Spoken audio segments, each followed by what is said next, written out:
আসসালামু আলাইকুম। কেমন আছেন সবাই? আশা করি সবাই ভালো আছেন। আমরা ফ্রিল্যান্সিং এর মধ্যে সম্পূর্ণ একটি রোড ম্যাপ আজকে দেওয়ার চেষ্টা করব। এই রোড ম্যাপটা যদি আপনারা ফলো করতে পারেন, তো আশা করি ফ্রিল্যান্সিং সেক্টরের মধ্যে সাকসেস হতে পারবেন।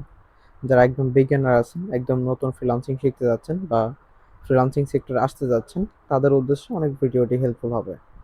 আপনারা অবশ্যই মনোযোগ সহকারে দেখবেন, কারণ এ ধরনের ভিডিও সচরাচর সব ইউটিউবার আপনাকে দিবে না। ঠিক আছে? তো এখানে আপনি দেখেন যে ফ্রিল্যান্সিং সেক্টরে আমরা কি পরিমাণ ইনকাম জেনারেট করি। এটা করার জন্য যে আসলে সাকসেসটা আসলে আমাদের কোথায়, এটা আমরা বুঝি না।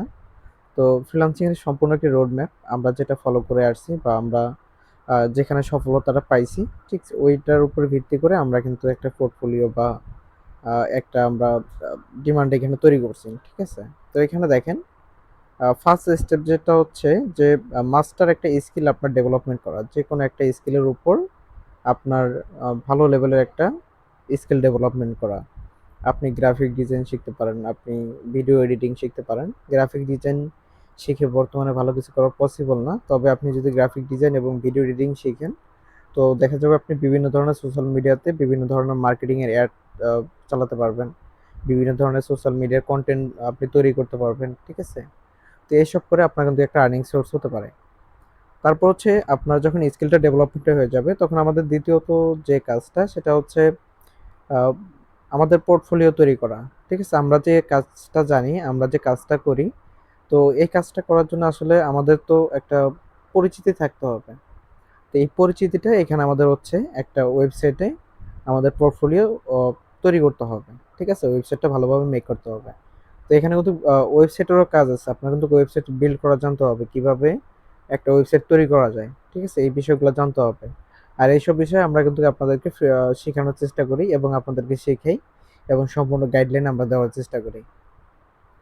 এবং এখানে দেখেন সেট প্রাইজিং। ঠিক আছে? আমরা আসলে আমাদের যে আমরা যে কাজগুলা করব, আপনারা যে ক্লায়েন্টের কাজ করব, তো ওই ক্লায়েন্টরা আসলে যে আমাদের কাছ থেকে তারা কি করবে? মানে বাই করে নিবে আমাদের। ঠিক আছে? আমাদের সার্ভিসটা তারা কিনে নিবে। যেমন $50 হতে পারে, $200-300 হতে পারে। আপনি যে কাজের প্রতি আরকি আপনি স্কিল ডেভেলপমেন্ট করছেন। ধরেন আপনি যদি ওয়েব ডেভেলপমেন্ট করেন, তো ওয়েবসাইট তৈরির জন্য আপনি এখানে ক্লায়েন্ট পাবেন। ঠিক আছে? এই ক্লায়েন্টরা আপনাকে হায়ার করে নিবে। তাদের ওয়েবসাইট আপনাকে বিল্ড করে দিতে হবে। এটা হচ্ছে সিস্টেম। ঠিক আছে? তো এটা হচ্ছে বিষয় যে আপনার ১ম এ আগে স্কিলটা ডেভেলপমেন্ট করতে হবে এবং ওই স্কিলের উপর আপনার মার্কেটিংও করতে হবে।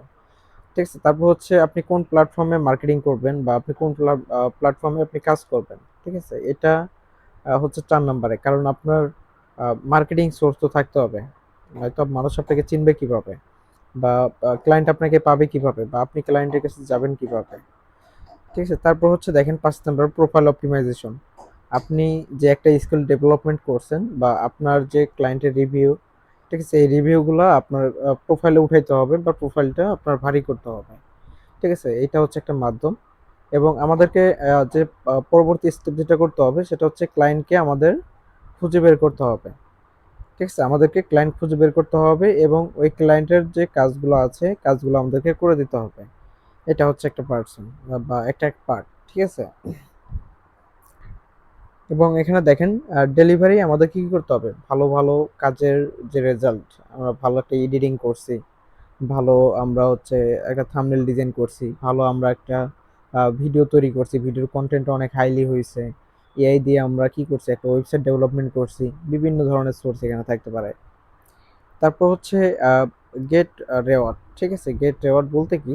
এখন আমরা যে ভালো, ভালো কাজগুলোর যে আমরা ফিডব্যাক তাদেরকে দিব, আমাদের ক্লায়েন্টদেরকে যে আমরা ভালো, ভালো কাজ করে দিব, তো এই ভালো কাজ করার জন্য তারা কি করবে? আমাদের এখানে রিওয়ার্ড দিবে। হ্যাঁ? তারা আমাদেরকে স্টার বা এই ধরনের রিওয়ার্ড দিবে। যে রিওয়ার্ডের কারণে আমার কি হবে? ডিমান্ড হাইলি হবে।